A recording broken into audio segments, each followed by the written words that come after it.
Halo, kembali lagi bersama FPSI Podcast, di mana kami selalu membahas informasi yang terupdate di dunia dan tentu saja di Indonesia. Hari ini kita kedatangan bintang tamu nih guys, ada Ivan dan juga Adri. Baik, kita akan menyapa Ivan terlebih dahulu. Halo Ivan.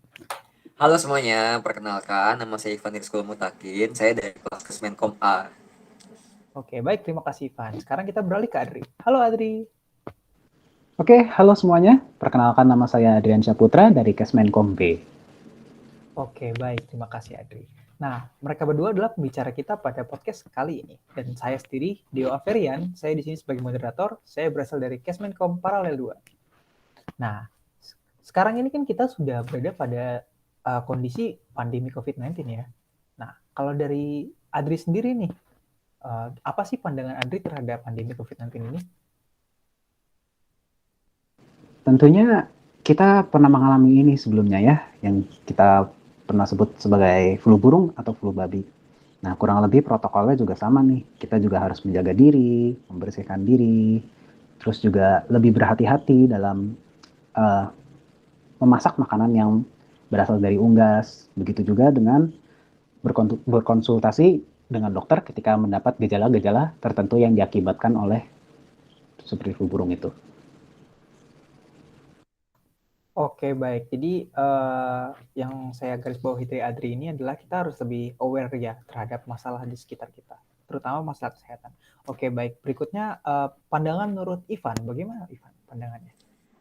Kurang lebih sama dengan Andri ya, mungkin bahwa pandemi COVID-19 itu merupakan sebuah bencana juga ya bagi kita semua dan juga mungkin berbedanya dengan flu burung atau flu babi ini sendiri ya karena apa ya perbedaan dari segi penyebaran COVID-19 yang mungkin lebih berbahaya ketimbang flu burung atau flu babi yang memang bisa kita kontrol melalui untuk tidak mengkonsumsi daging-dagingan dari unggas atau dari babi itu sendiri terlebih dahulu. Oke, baik. Jadi menurut Ivan itu kalau COVID-19 ini itu lebih susah dikontrol ya daripada flu babi dan juga flu burung. Oke, baik. Nah, berikutnya ini ada video yang bisa kita tonton bersama-sama. Oke, saya akan share screen.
Oke, baik. Dari video yang barusan kita tonton, kita bisa melihat bahwa angka COVID-19 itu terus meningkat setiap harinya.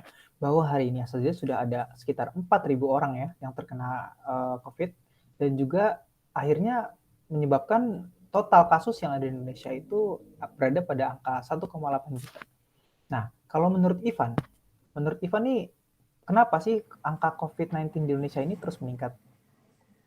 Ya, kalau menurut saya pribadi ada beberapa alasan kenapa terus meningkat ya. Yang pertama pasti tentunya ini menunjukkan bahwa COVID itu ada gitu loh dan ini membantah anggapan-anggapan orang-orang di luar sana yang mengatakan bahwa COVID itu nggak ada, COVID itu nggak nyata gitu loh.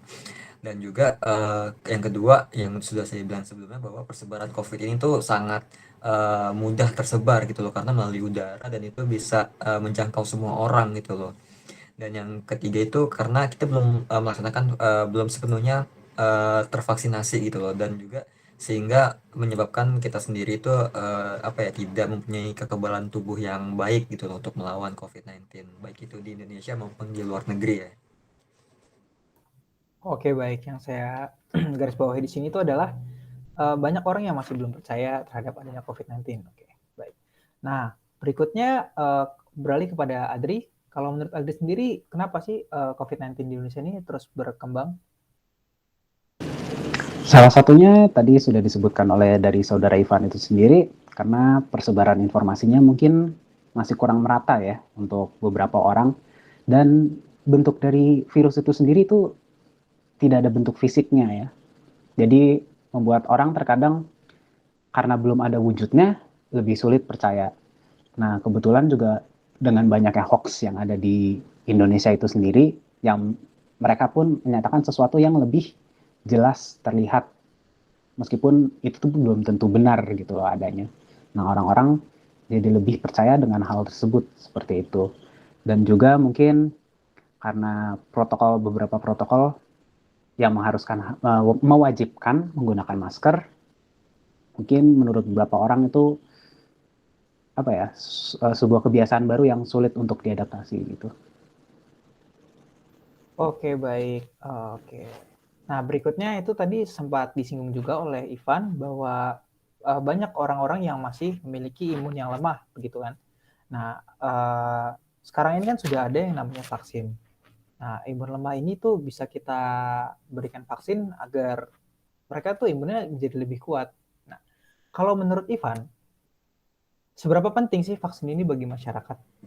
Tentunya ini sangat penting banget ya, karena melihat dari kelebihan atau apa ya, benefit yang diberikan oleh vaksinasi itu sendiri, seperti ya, imun kita menjadi lebih kuat gitu kan, dan ketika imun kita menjadi lebih kuat, kita juga lebih siap, lebih kuat juga untuk menghadapi virus-virus corona ini, dan menghindari sekalipun kita terkena COVID-19 lagi setelah kita menjalani vaksinasi, itu bisa mencegah kita dari penyakit-penyakit yang lebih fatal ataupun bahkan kematian.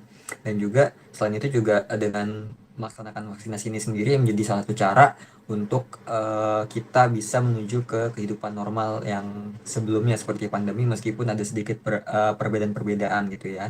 Dan juga atas keuntungan atau benefit-benefit dari kelebihan vaksinasi ini sendiri, menurut saya juga ini menjadi suatu hal yang aneh ya, ketika ada orang-orang di luar sana tuh yang menganggap bahwa ketika kita divaksin itu kita akan berubah jadi zombie atau jadi titan kayak gitu-gitu. Itu menurut saya itu nggak masuk akal sih.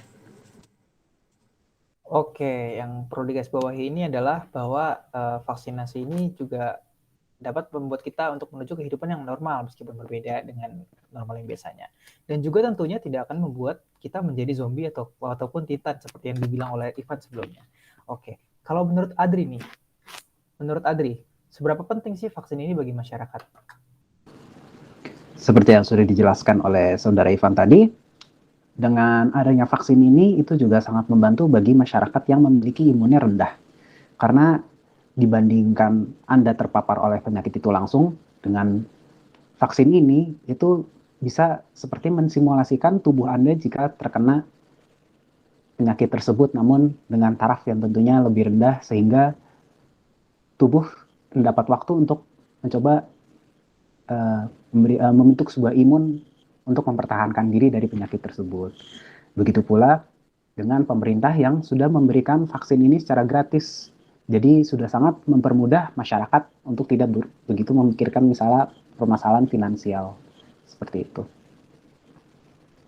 Oke, baik. Jadi dari Bapak Adri telah menyatakan bahwa vaksin ini sudah diberikan oleh pemerintah secara gratis ya. Oke. Nah, bagi kalian teman-teman yang ada di rumah, tentunya kalian harus mengikuti vaksin atau harus mendapatkan vaksin dari pemerintah.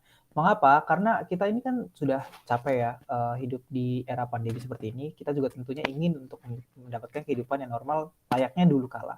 Nah, untuk teman-teman yang memiliki imun yang rendah, untuk segera vaksin. Kenapa hal ini harus dilakukan? Karena itu dapat mengurangi penyebaran resiko penyebaran COVID-19 seperti itu. Tentu juga vaksin ini aman ya, dan tidak akan membuat kalian berubah menjadi titan atau zombie seperti yang dibilang oleh Ivan sebelumnya.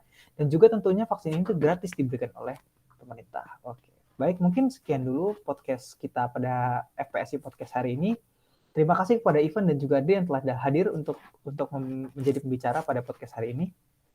Jangan lupa untuk teman-teman di rumah untuk mendapatkan vaksin secara gratis. Terima kasih. Sampai jumpa di FPSI Podcast berikutnya.